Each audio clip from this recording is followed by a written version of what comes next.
मेरे सभी YouTube देखने वाले मित्रों को मेरा प्यार भरा नमस्कार। साथियों, यूँ तो हमारे ग्रह पर पानी प्रचुर मात्रा में पाया जाता है, परंतु पीने का पानी लगभग 3% ही है, यानी 97% पानी खारा पानी है जो हमारे कोई काम का नहीं है। ये जो 3% पानी है या मीठा पानी है, इसी में मीठे पानी के जीव अपना गुजर बसर करते हैं। यह मीठा पानी पेड़ पौधे, वनस्पति, पशु पक्षियों और मनुष्यों को जीवन देता है। जैसा कि आप जानते हैं कि ताज़ा यानी मीठा पानी वर्षा या ग्लेशियर के पिघलने से नदी नालों के माध्यम से नदी, नाले, झीरिया, कुएं और नलकूप के माध्यम से प्राप्त होता है। ग्लेशियर के माध्यम से बारहमासी जल उपलब्ध नहीं होता है जिन नदियों वगैरह में, तो ऐसे में ये जो है वर्षा पर आधारित होते हैं और ये जो है सीजनल स्रोत कहलाते हैं। तो एवं जो क्षेत्र वर्षा पर आधारित रहते आए हैं, वहाँ पर नदी नालों के किनारे हमारे पूर्वजों ने बस्तियाँ बसाई थी, जिसमें जो नदियाँ बारहमासी यानी पूरे साल बहती है, वहाँ जो छोटी बस्तियाँ विकास करके बड़े शहरों में परिवर्तित हो गई और जो मौसमी नदियाँ या नाले थे या है, उनके किनारे बसे ग्राम या कस्बे अधिक विकास नहीं कर पाए। आज जो आप शहरीकरण देख रहे हैं, ये पानी की उपलब्धता के कारण ही है। लेकिन ऐसे क्षेत्रों में हमारे पूर्वजों ने कुएं, बावड़ी, झीरिया का निर्माण करवाया, परंतु जहाँ पर कुएं, बावड़ी, झीरिया गर्मी में असफल हो जाते थे, ऐसे स्थानों पर हमारे पूर्वजों ने वर्षा जल संग्रहण हेतु तालाब निर्माण का कार्य हाथ में लिया और ज़रूरत के हिसाब से एवं जल रुकने के हिसाब से तालाब निर्माण सदियों से करते आ रहे थे। परंतु आधुनिकीकरण और औद्योगिकरण और कृषि पैदावार बढ़ाने के लिए पानी का अंधाधुंध उपयोग करना शुरू कर दिया और साथ ही पेड़ पौधे एवं जंगल को काटकर पूरे प्राकृतिक तंत्र को बहुत अधिक क्षति पहुंचाई गई, जिससे वर्षा का चक्र भी गड़बड़ा गया और जो वर्षा पहले सामान्य तौर पर होती थी, वो अब न तो समय से होती है और न पर्याप्त मात्रा में होती है, जिससे पानी की मांग तो बढ़ती गई परंतु आपूर्ति घटती गई। ऐसे में मानव ने भूगर्भीय जल को दोहन शुरू कर दिया गया और पिछले कई दशकों से नलकूप के माध्यम से भूगर्भीय जल को खाली कर दिया गया और अब इस स्थिति में आ गए हैं कि भूगर्भीय मीठा जल भी समाप्त होने को आ गया है। साथ ही मानव ने लालचवश हमारे पूर्वजों के द्वारा खनित कुएं, बावड़ी, झीरियों और तालाबों पर अतिक्रमण कर लिया और उन्हें कचरे और गंदगी से पाट दिया। वहाँ मवेशी चराने लग गए और आज हालत यह है कि जो तालाब कई वर्षों में बने थे, उनका संरक्षण करने के लिए कोई नीतिगत योजना किसी के पास नहीं है। आज हम पानी को खरीद कर पी रहे हैं। सोचिए कि हमने 84 लाख जीव जंतुओं के बारे में नहीं सोचा। उनके हिस्से के पानी पर अतिक्रमण करके हमने अनेक प्रजातियों को हमेशा के लिए नष्ट कर दिया। न तो उनके पास पैसे हैं, न पानी की दुकान है, न वो बोल सकते हैं, वो कैसे जीते होंगे। ऐसा ही हाल 55 लाख से अधिक वनस्पतियां हैं जिनको उनको भी हमने तबाह कर दिया। कितने प्रकार की जड़ी बूटियां, औषधि और पेड़ पौधे नष्ट हो गए हैं, क्या सोचा है?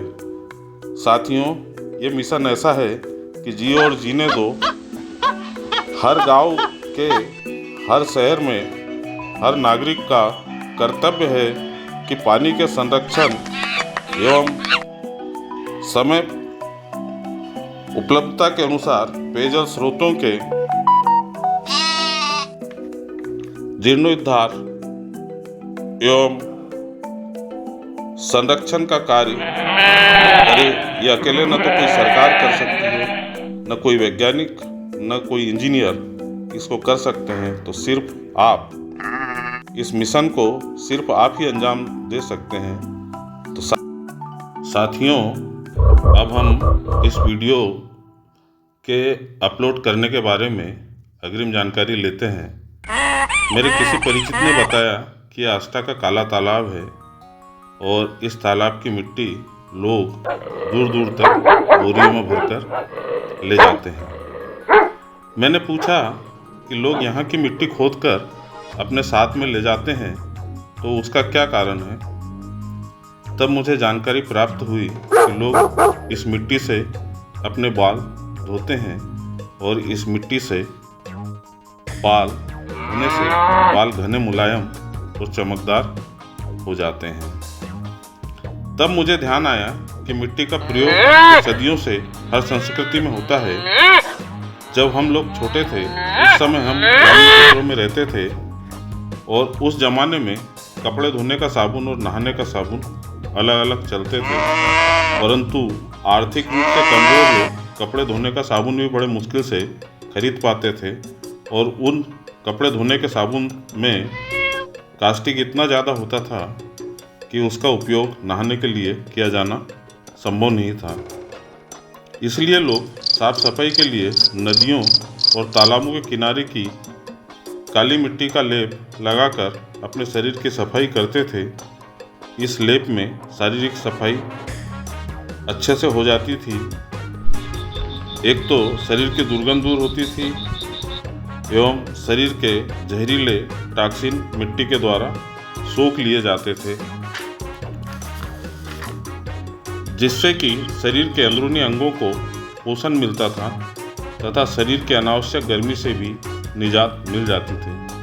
अतः पुराने लोग आज भी रिमोट एरिया में इस प्रणाली का उपयोग करते हैं कि किसी तरह कंकर पत्थर से मुक्त चिकनी मिट्टी मुझे इस तालाब में देखने को मिली, जिसका उपयोग लोग आदिकाल से करते चले आ रहे हैं। यह तालाब को आप वीडियो में देख रहे हैं, ये काफ़ी बड़े क्षेत्र में फैला है, परंतु इसके तले में काफ़ी गाद जमा हो गई है और कई जगह से भराव के कारण तालाब का क्षेत्रफल सिकुड़कर काफ़ी कम हो गया है। सबसे बड़ी बात यह है कि हम ऐसे स्थानों पर जाते हैं, कमियां निकाल कर आ जाते हैं, परंतु ये सैकड़ों वर्ष पुराने निर्माण कार्यों को संरक्षण और देखरेख की कोई पहल नहीं करते हैं। जब यह तालाब बना होगा तब निश्चित ही इस पर जनता का पैसा खर्च हुआ होगा और जिन लोगों ने कार्य करवाया होगा उन्होंने निश्चित ही भावी पीढ़ियों की सुविधा के लिए ऐसी संरचना का निर्माण करवाया होगा। अतः उस जमाने में सस्ते में यह काम हो गया होगा, परंतु आज छोटे से काम को करने के लिए करोड़ों रुपए का प्राक्कलन बनता है। दूसरा, इसको आज के ज़माने में भूमि अधिग्रहण की समस्या होती है। पहले तो भूमि मिलती नहीं है, मिलती है तो कई कानूनी प्रक्रिया का पालन करना पड़ता है और इस तरह से कई कानूनी, सामाजिक, राजनीतिक और आर्थिक समस्याओं का सामना करना पड़ता है और इन सब प्रक्रियाओं में समय जाया होता है, जिससे इन परियोजनाओं का लाभ जब समाज को मिलना चाहिए उस समय नहीं मिल पाता है। आज इस काले तालाब को एक उदाहरण के रूप में प्रस्तुत कर रहा हूँ। सर्वप्रथम यह नगरपालिका क्षेत्र की संपत्ति है। वहाँ पर एक सेक्शन नगरपालिका में ऐसा हो जहाँ का अमला जो है, जितने भी प्राचीन पेयजल संरचनाएं उनके क्षेत्र में आती है, उनका देख रेख, संचालन, संधारण का कार्य वो लोग अति कुशलता के साथ कर सके। इन संरचनाओं को अतिक्रमण से बचाए, इन संरचनाओं को प्रदूषण से बचाए, ताकि लोग उनमें कूड़ा कचरा इत्यादि न फेंक सके।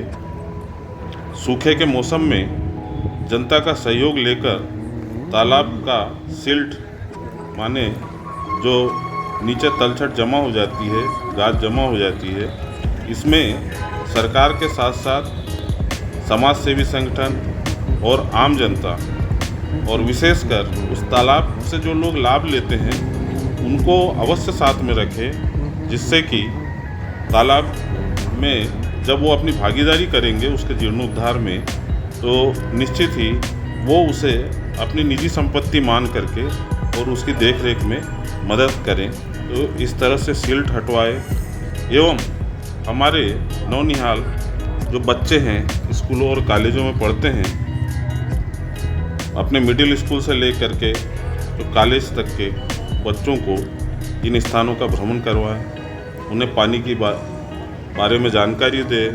ये जो है जल हमारे ग्रह के लिए कितना ज़रूरी है और छोटे छोटे कार्य में जो है बच्चों को कार्य करना भी सिखाएं, भागीदार भी बनाएं और ऐसी संरचनाओं को उनको महत्व समझाएं।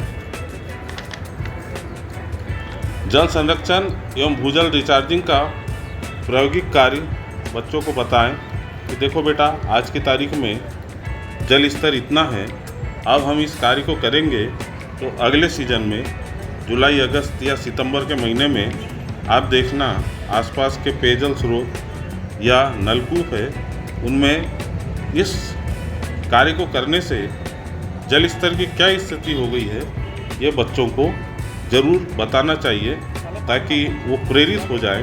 वो ऐसे बच्चे बाद में जब अपने भावी जीवन में प्रवेश करें और एक जवाबदार नागरिक बने, उस समय इस प्रकार के कार्य हर बच्चा करे, क्योंकि जो पानी पीता है उसको निश्चित ही पानी के लिए, जीवन भर के लिए कुछ न कुछ काम करना चाहिए।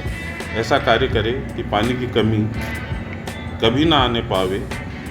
साथियों, सबसे बड़ा कार्य होता है समाज में जागरूकता लाना। यदि समाज जागरूक और शिक्षित हो जाता है तो फिर वो अपनी समस्याओं का निदान खुद कर लेता है, उसे किसी भाग्य संवारने वाले का इंतज़ार नहीं करना पड़ता है। इसी के साथ आज के लिए यहीं विराम देते हैं। आशा है आपको मेरी ये वीडियो अच्छी लगी होगी। इसी के साथ आज के लिए यहीं विराम देते हैं। अगली प्रस्तुति के साथ फिर मिलेंगे।